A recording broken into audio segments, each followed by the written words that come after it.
Item analysis is the process of examining students' response to individual items in test. And also, item analysis evaluates the quality of test questions by analyzing their difficulty and effectiveness to ensure they measure students' knowledge and differentiate between high and low performers. Types of quantitative item analysis. Quantitative analysis is the process of using numerical data to measure, analyze, and evaluate.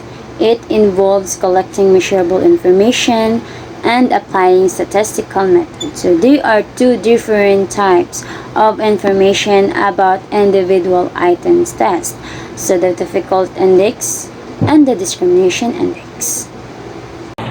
Okay, so let's proceed to difficulty index. So, unsa man ng difficulty index?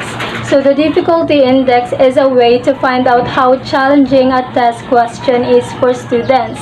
It looks at the proportion of students who were able to answer the question correctly. So, meaning every items or questions sa test paper or questionnaire na gi-use sa teacher to her student is moagi og difficulty index. Nganuman, it is to check how many students were able to answer each items correctly. And by doing this, teachers will figure out if the question is too easy, too hard, or just right. So, makita sa teacher kung unsa lang ang suitable na questions na ibutang or unsa nga mga questions ang kailangan pa i-revise, i-improve, or tangtangon sa questionnaire. Because teachers ensures that the test is fair and measure what students have learned properly. Okay, so for further explanation, I will give you an example. So, for example, what is the item difficulty of an item if 14 students are unable to answer it correctly while 26 students answered it correctly? So, unsaon man pagkuha or pagdetermine if that item is good na. I mean, okay na siya for questioning. So, we will going to use the formula. Item difficulty is equals to number of students with correct answers divided by the total number of students. So, una tong kwaon is the number of students who answer it correctly. So, pila man to siya? So, di ba 26 students answered it correctly. So, i-divide na to siya sa total number of students. So, pila man ka to ang kanang total number of students? So, ato ra siya i-plus 26 plus 14 is equals to 40. 40. So, ang kanisang 14 is kato siyang unable to answer. And 26 is those students who able to answer it correctly. So, i-add na to siya, i-divide na to siya into 40. So, 26 divided by 40 is equals to 0.65 or 65%. So, makakuha ta og 0.65 or 65%. So, based from the example given, nakakuha ta og 0.65 or 65%. So, unsa may next na tong buhaton? Kay manaman natong kuha ang difficulty index which is kani, ma-identify na nato ang level of difficulty based from the given table na makita niyo sa inyong screens. So, which is kanisad. So, this table helps us interpret the difficulty index of a test question and decide what action to take based on its difficulty level. Okay, so balik ta sa example kaganina. Di ba we got 0.65 or 65% sa atong difficulty index. So, based from the table, asa ka siya nabilong? Nabilong ba siya sa difficult, right difficult, or sa easy? Yes, nabilong siya sa right difficult. So, it means that the item is appropriate and effective. So, to conclude, the difficulty index is used by teachers to check if the questions they use in a test paper or questionnaires are appropriate for their students' understanding. It helps them make sure the questions are neither too easy nor too hard, so they can properly assess what the students know. So makita nato diri sa table ang range of difficulty index, interpretation, and the actions that you have to take. So first is 0 to 0.5. So which means difficult. So the actions that you have to take is either to revise, imong i-simplified ang questions para dali masabtan sa students, or to discard, imo tong i-remove ang questions because basin the students find it difficult or challenging. Next is from 0.26 to 0.75, which means write difficult. So the actions that you have to take is to retain. So arena part is goods not. It means na these questions are effective in assessing students' understanding. So wala na kay kailangan i-revise or improve pa or dili na nimo siya tangtangon. Then last is from 0.76 and above, which means easy. So the actions that you have to take is to revise or discard. Ngano man, like nakakuha man sila sa answer, ngano i-revise or i-discard man.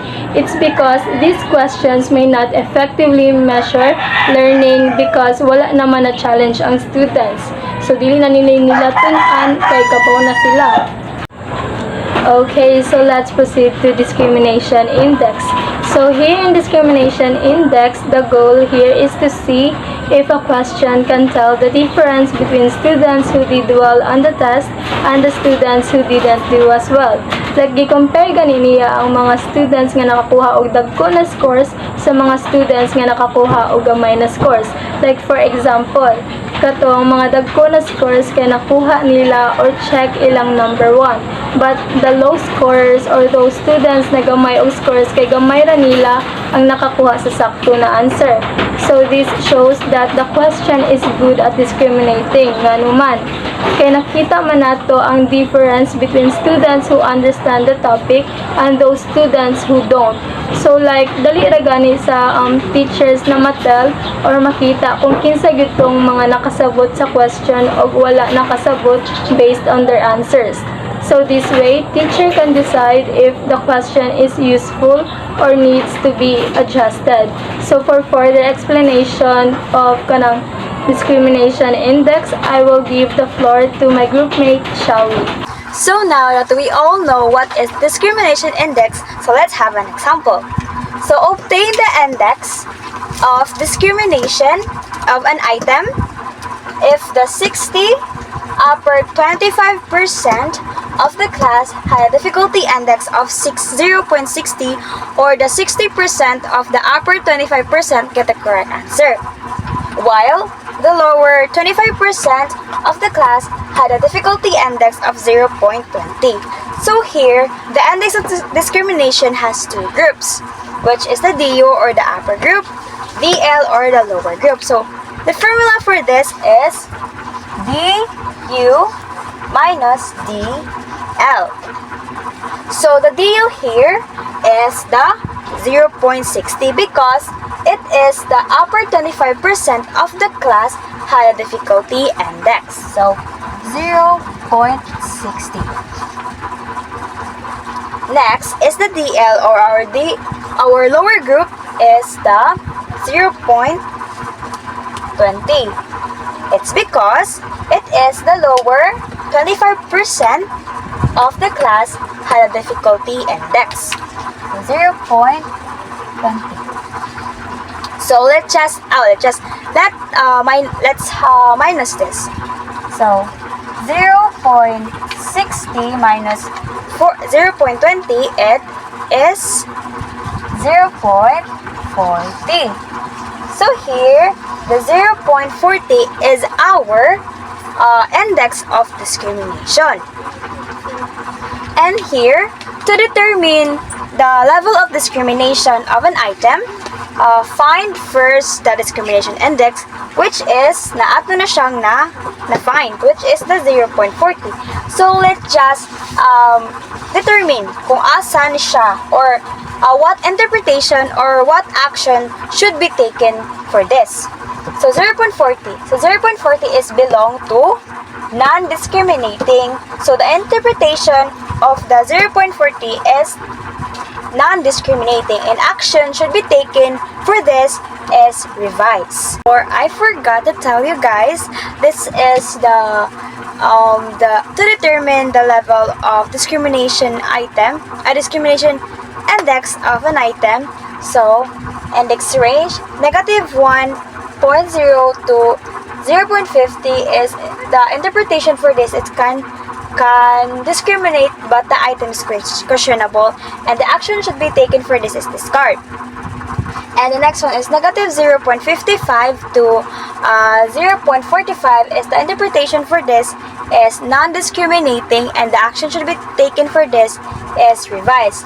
And the third one is, or the last one, is the 0.46 to 1.0. The interpretation for this is discriminating item, and the action should be taken for this is include. So now, let's have another example or computation. So consider a multiple choice type of test. Which of the following data were obtained? A class is composed of 50 students. Use 25% to get the upper and lower groups. Analyze the item given the following result. Option B is the correct answer. Which is this? Option B. So now, let's first compute the difficulty index. And to compute that is here. This is the formula. The difficulty index equals the number of the students with correct answer over the total number of the students. So here. So the number of students with correct answer is 13 over total number of students, which I read kanina nga 50 students. So 50. Kasi 50 students na siya. And let's compute. 30 divided by 50 is 0.6 or 60%. So this is our difficulty index. So here, si 0.6 is asya man siya nabilong, or what interpretation and action should be taken for this, the 0.6. So the interpretation for this is right difficult, correct? Right difficult. The interpretation for the 0.6 is right difficult. And the action should be taken for this is retain. So now, let's compute the difficulty index. So first, ato muna compute si upper group. To compute this is, the formula for this is DU equals number of students in upper 25% with correct response over the number of students in upper 25%. So here, the number of students in upper 25% with correct response is 12.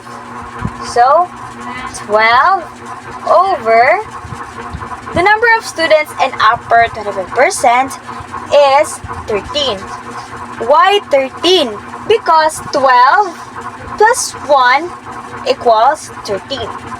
So let's compute for this. 12 divided by 13 is 0.92 or 92%. So next is, let's compute for the lower group. To compute the lower group, it same ra gyapon siya sa upper group, but lower lang siya because it's lower group. So same la, number of students in lower 25% with the correct response over the students in lower 25%. So same na jud siya. So the number of students in lower 25% with correct answer is 364. It is 3. Because as I said earlier nga si B, mo na siya ang mga correct answers. Si option B, ang nadiri ang mga correct answers. So, ang correct number of the students in the lower 25% kay with correct answer kasi 3. So, 3 divide. Next is the number of students in a lower 25%. So, the number of students in lower 25% is 13. Why 13? Because 3 plus 6 plus 4 is 13. So let's divide for this. 3 divided by 13, it is 0.23 or 23%. So the first one, which is the 0.92, is our upper group. CDU is our 0.92 is our DU or our upper group. 0.92. And our DL or the lower group is C 0.23 or the 23%. 0.23. So, DU nato is 0.92. Our DL or the lower group is 0.23. So, para makuha nato si discrimination index, di ba na-discuss na ko ganina, is minus na siya. Ato na siyang i-minus. So, DU minus DL. So, ito na ibutan dire. DQ minus DL. So, 0.92 minus 0.23. So, pila man? 0.92 minus 0.23 is 0.69 or 69%. So 0.69, mao ni siya ang atoang discrimination index. And now, asa man unsa may interpretation and action should be taken for this. So let's determine. 0.69, asa man siya na belong sa interpretation or asa man siya sa index range.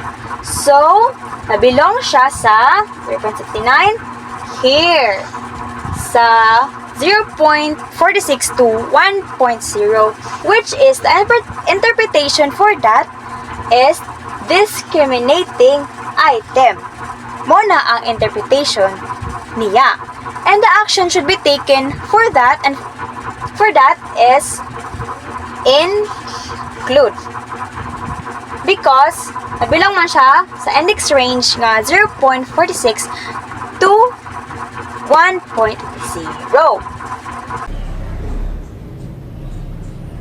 Essay test is a test that requires the students to compose responses, usually lengthy up to several paragraphs. An essay test is a type of assessment where students respond to prompts in a written, essay-style format. This method allows examinees to express their understanding, critical thinking, and creativity in a more comprehensive way than multiple choice or true or false questions.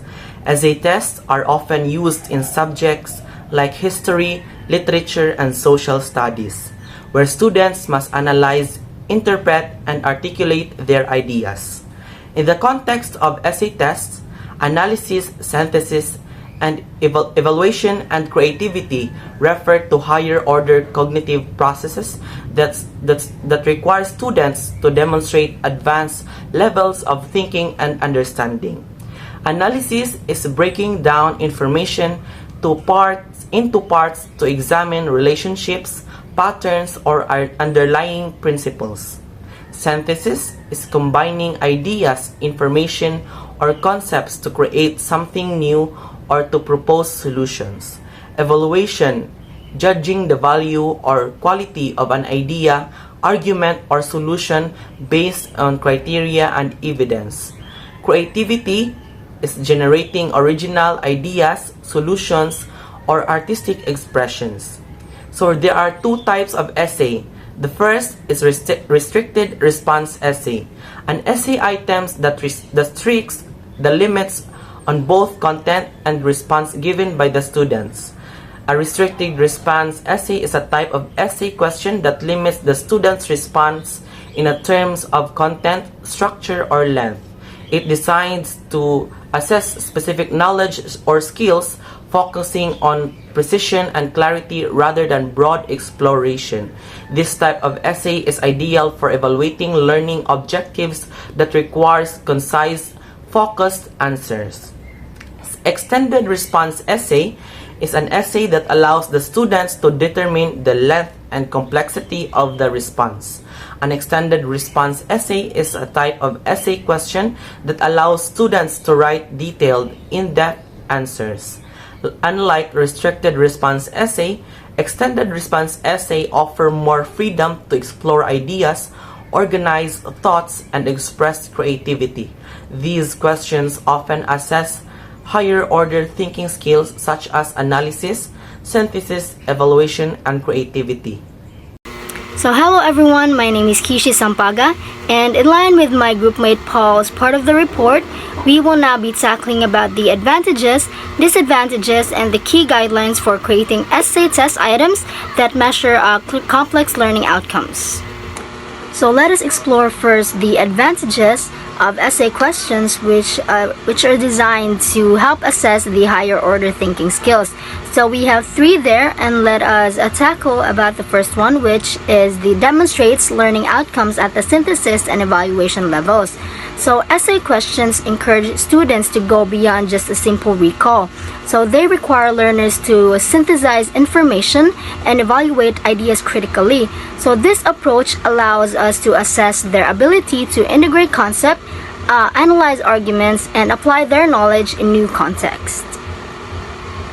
So we have the second one, which is the reliability and measuring learning outcomes. So when well constructed, essay tests provide a reliable measure of a student's understanding. So they help ensure that we can evaluate not only the depth of the knowledge, but also the clarity of the thought, coherence, and the ability to construct logical arguments. So this makes essay test a useful tool for gauging students' process.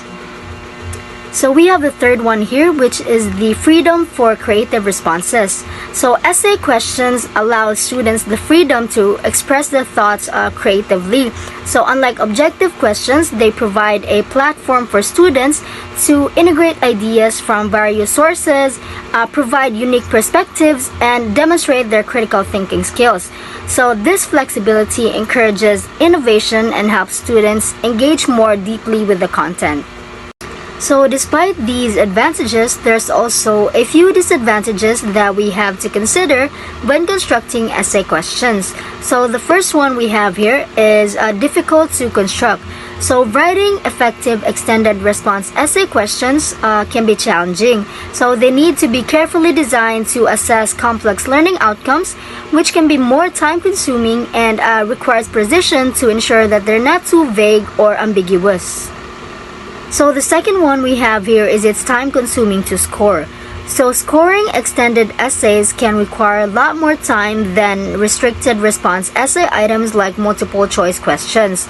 So evaluators need to read through each response carefully, assess the quality of reasoning, and provide a detailed feedback. So this could be labor intensive, especially for large classes.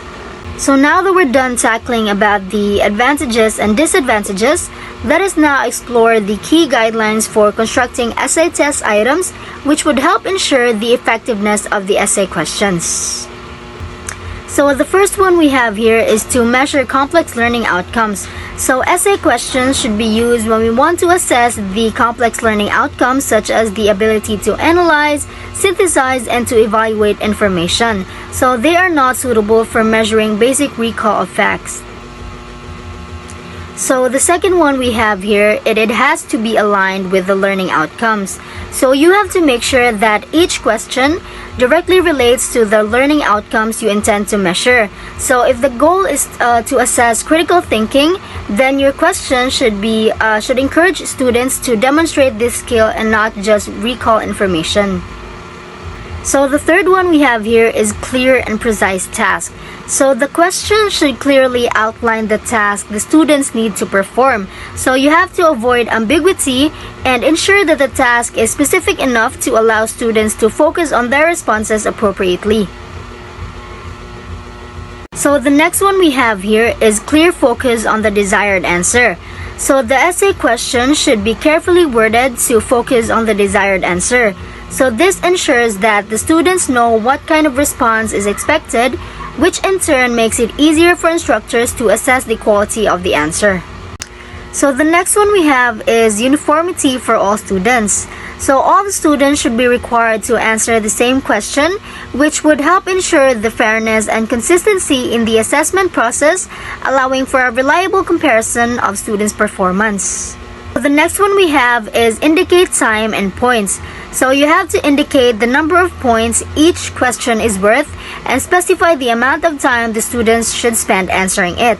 So this helps students to manage their time effectively during the test. So the next one we have is the word limit and the response structure.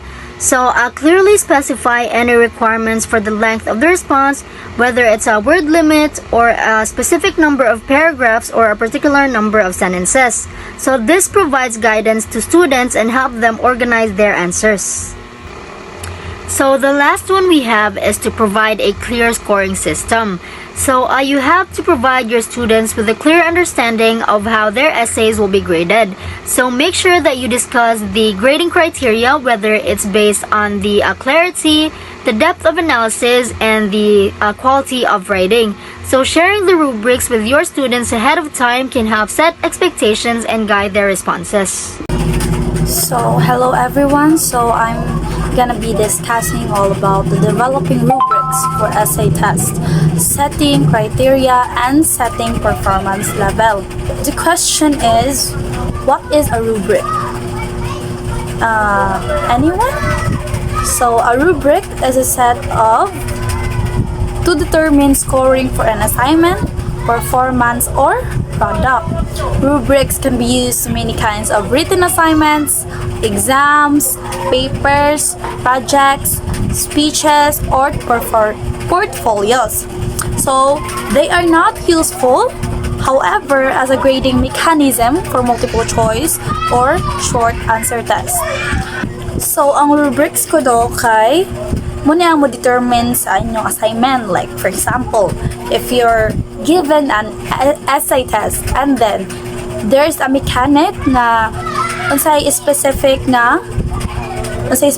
ninyo buhaton, like for example the neatness, the punctuation, grammar, the topic itself. So muna siyang mag-serve sa guide, muna yung pagsabisaya pa muna yung sumbanan sa inyong gibuhat. So rubrics are useful because they help to number 1, focus instruction on the most important outcomes. So ma-focus nimo ang unsa imong gibuhat, para nindot ang kalabasan sa imong topic nga gihimo. Number 2, it provide diagnostic formative feedback to students to improve. So diri makita sa mga estudyante ang feedback nga ilang gihimo. So kay naa may criteria, so or what we call the rubric, so diha nila makita kung asa sila nagkulang sa criteria. Maybe the example for that is that ibutang tala nga naay grammar, punctuation, so kulangan sila ana. So diha nila makita ang formative feedback. Number 3, communicate explicit expectations to students at the same time an assignment is given. So as for number 3, dire nimo makita nga makaibaw ang mga students kung unsa ilang angay buhaton, unsa ang assignment given. Number 4, articulate how scoring is determined. Provide a rationale for grading accountability.